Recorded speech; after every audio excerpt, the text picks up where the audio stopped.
I have a much different perspective about homes than I did years ago. Years ago, when I needed to let go of a house that I was very attached to, it was awful.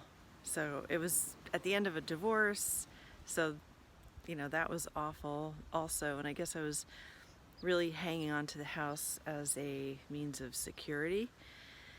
And I realize now that I've had, lots of different places to live in those years, and, then having this house, that homes are really just a resource like anything else is, like electricity, gas, money, water.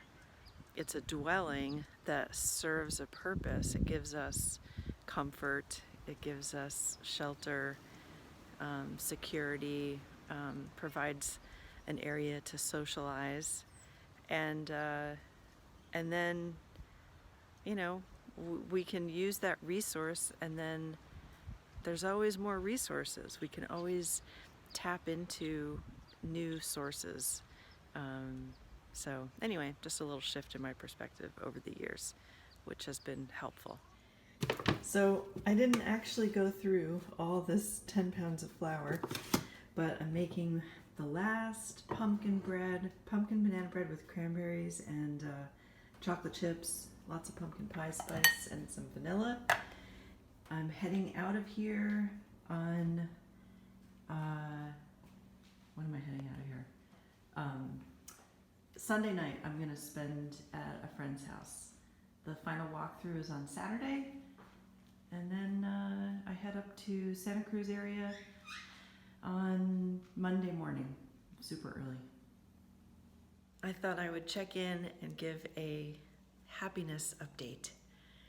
The house is closing on Monday, and today's Friday, and I had an amazing conversation this morning that could open up some really incredible and fun writing opportunities related to travel. So I'm kind of pinching myself and just imagining all these incredible possibilities. It's awesome. And again, just feeling super grateful, really, really grateful. Trying to keep myself healthy and preparing for actually a bus trip. I thought I was taking a train, but it's a bus to San Jose. My cousin will pick me up. I get to stay in their Airstream for a few days, visit with them from a distance, and then head back to Panama. Another thing I've realized over the years is that home is truly where your heart is. It's more about a state of mind than a physical location.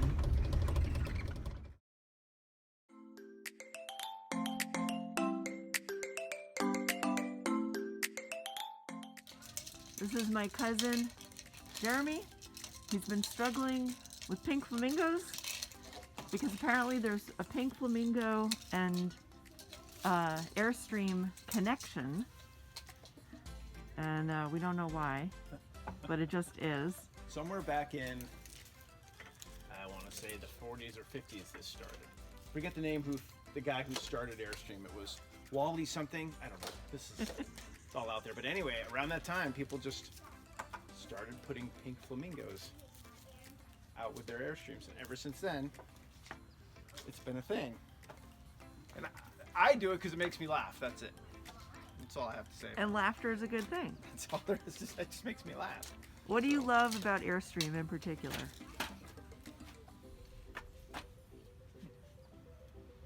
That's a good question. From a design perspective, I love the way they're designed.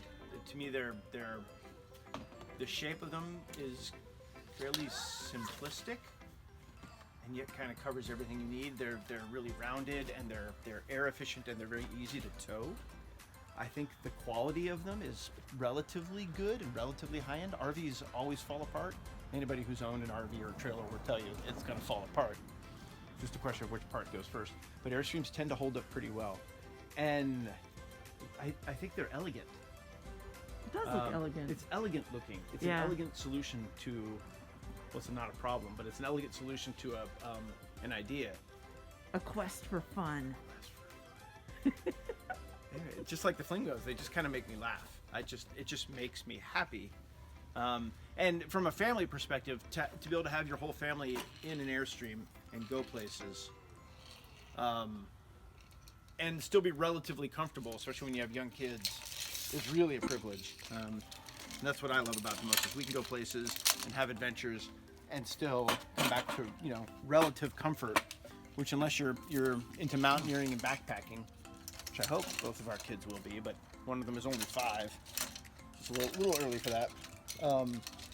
Then an Airstream is kind of the way to go if you can do it. For any RV for that matter. It doesn't have to be an Airstream. It's funny, I used to really look down upon anybody who used RVs for anything. But I think I was ignorant, because at that time I didn't have a family.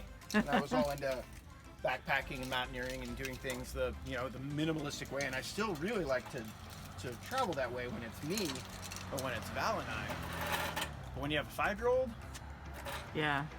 that's a good goal, and it's a good goal to get your kid to not be all into things and stuff and comfort and get them uncomfortable. But it doesn't make your life any easier. And sometimes around here especially, we need easy. In fact, I'd argue that all the time we need easy. So, that's a really long-winded answer to why I like this thing. Thank you. You're welcome. This looks super yummy. 7-layer bean dip.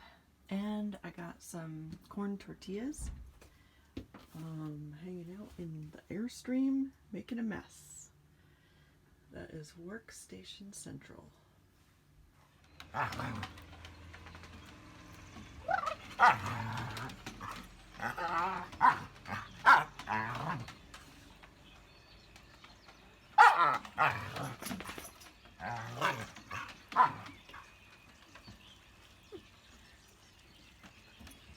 Sadie, get out of my butt.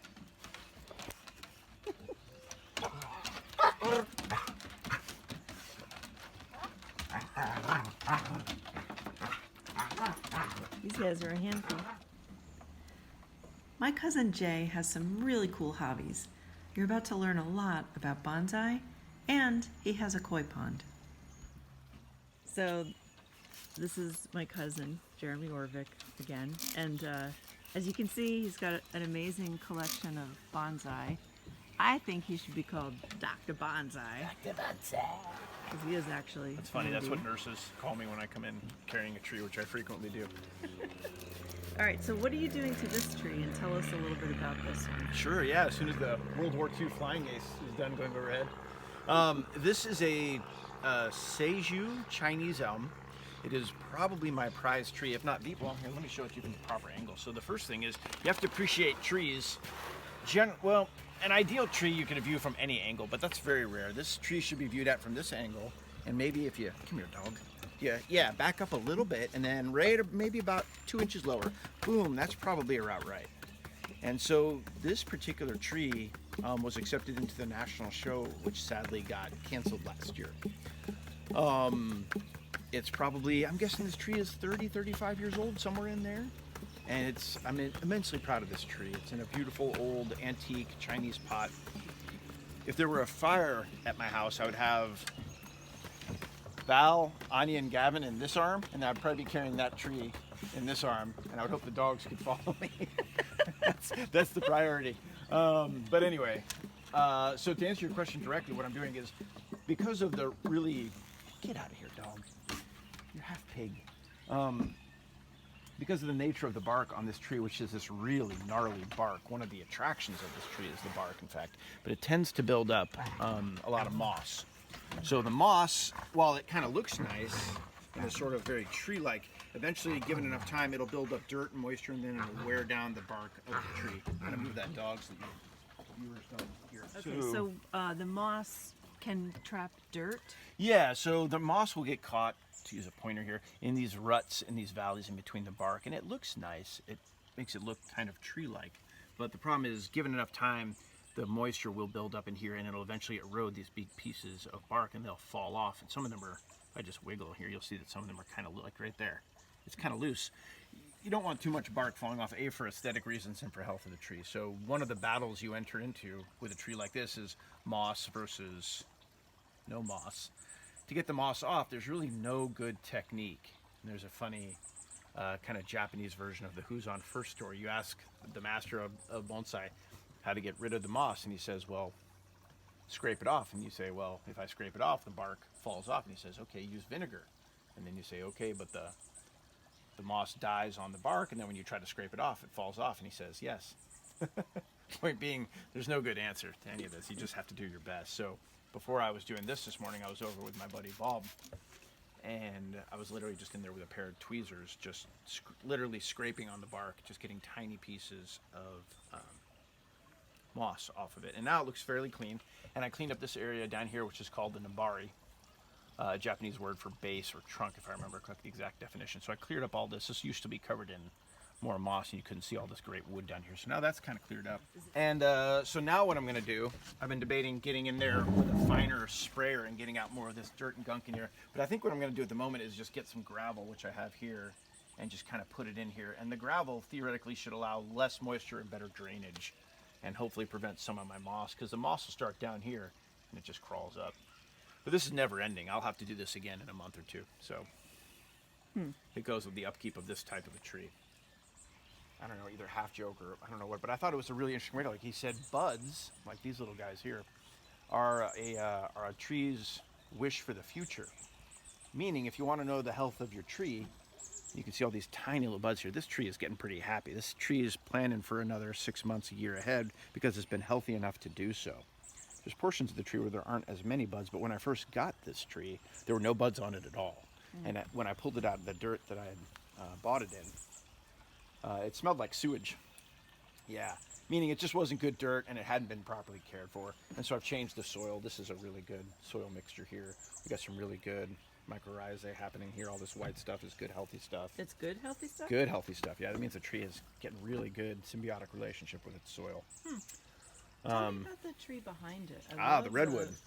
The bark on that is just amazing. Yeah, so that is a redwood, and as opposed to most of the trees on this particular bench, this one is still in the very early stages of being developed. So to keep it kind of short, what this tree has going for it is this great trunk shape here and this really amazing wood base, but none of the branches are done yet. So what I have to do with this tree is, you can see all these buds happening back here.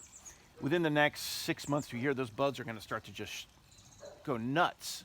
And my job then will be to prune those particular new buds back and get them to what we call ramify, which is cause more branches and spread out a little bit. Then I can use those buds once they've turned from soft plant to a harder wood, and I can use those to actually make the branches. Another thing this tree needs is I need to do some work on this taper here. If you look at it, it's got this kind of, I don't know, 80 degree that way, and then this is horrifying. But once I get the proper ramification in here, I can carve this out a little bit, make this look like a deadwood. I can get rid of this straight part, etc., etc. So 5 years from now, that tree is going to be amazing. So you really, I mean, bonsai is a lot of patience, and it kind of sounds like there's a lot of life lessons, you know, when dealing with bonsai. Oh, I think so. I've learned a lot from it. Patience, mainly. But you definitely need to be able to look at something and say, okay, 5-10 years down the road, I'm going to want to do this. I'm going to need to do this. You want a quick story? Kind of quick. So when I was first really learning bonsai, I brought one of my trees at the time to a workshop down in Los Angeles. And there was a guy there. I think he was Japanese. I don't know how old he was, probably in his 80s. Anyway, he came over and he looked at my tree a couple times, and it had 4 or 5 big branches on it. And he looked at one of the main branches and he said something that I think it's Hazuhuza Haza, something in Japanese, which of course I know zero. Anyway, he left me alone for a little while, and he came back maybe 20, 30 minutes later. He looked at that same branch point and said, Hazuhuza Hara. And I kind of looked around. Nobody knew what he was saying, because they were all white guys like me. Anyway, another 20 minutes later after that, he came back with a large pair of branch clippers in his hand, and he cut the branch on my tree. And that's the equivalent in bonsai of coming up to someone else's child and spanking them for absolutely no reason. Even if you had a reason, you don't do it, right? So immediately my fist balled up, which is funny, but it did. And I looked at him, and then I looked at the tree, and I looked at him, and my fist began to unclench, and I looked at him, and I looked at the tree, and I said, "Shit, who's a hada?" Right, and here's the point. He'd been doing bonsai for, I don't know, 30 or 40 years, probably 50 years. He could see my tree the way aesthetically it could be and should be, but I couldn't see it because I just didn't have that experience. And he had no way to communicate that to me except to just come along and do it. He tried in his way, which of course I don't recommend that, but he was right. And the point of the story is that with enough experience, you can look at a problem or something you think is a problem and perceive it in a completely different way. And you can say, hey, that branch needs to go, or this branch should be bent over here. Or, hey, we're going to get rid of all these branches. You're going to have a totally different tree. And bonsai teaches that lesson over and over again, combined with patience. Wise words to live by. Haja hiza hojo. Haza huza hada. And sometimes stuff just goes wrong. And if that ain't life, I don't know what is.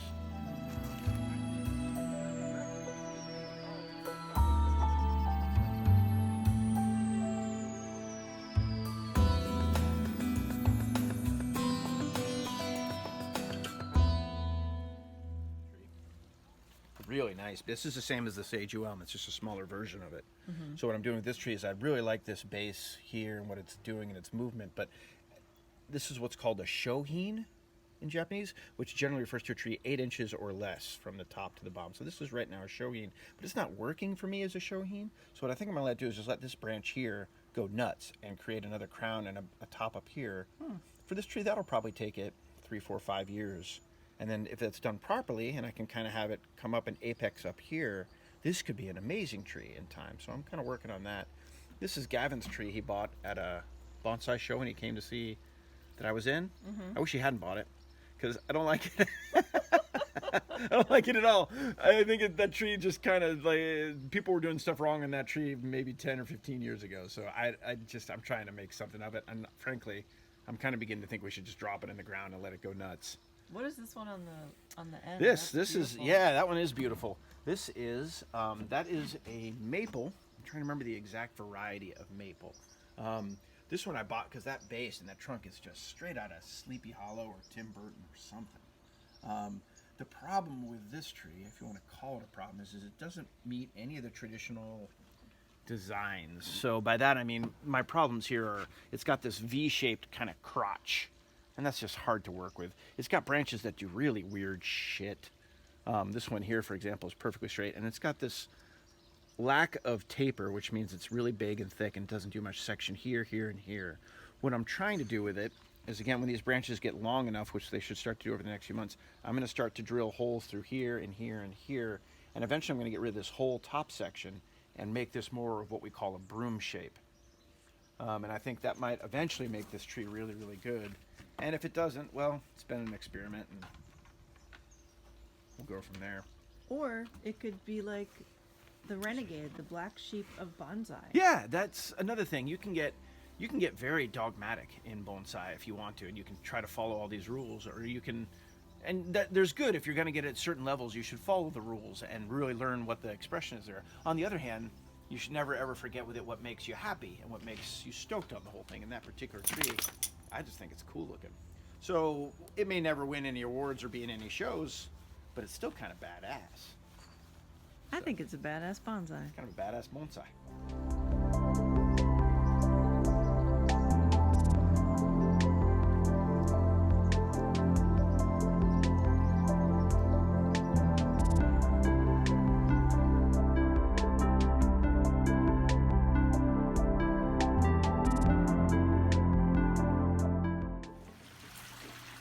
How old is the oldest fish? Oh, probably 5, 6 years.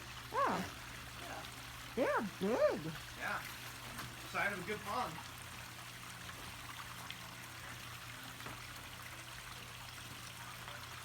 One-quarter handful.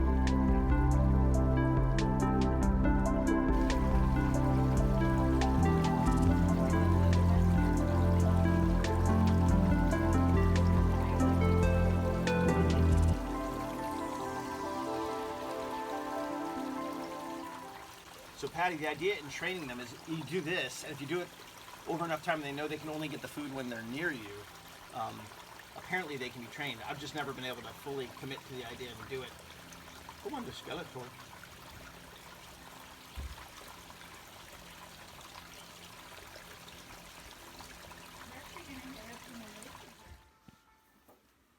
Dinner in the Airstream on a rainy night in Aptos near Santa Cruz. Got my pink flamingos outside. I've made an absolute mess of the Airstream, so I'll show you the cabinets up above that you can't really see because it's dark out. And the nice skylight. And my suitcase that I have to pack. Because I'm leaving in 2 days back to Panama.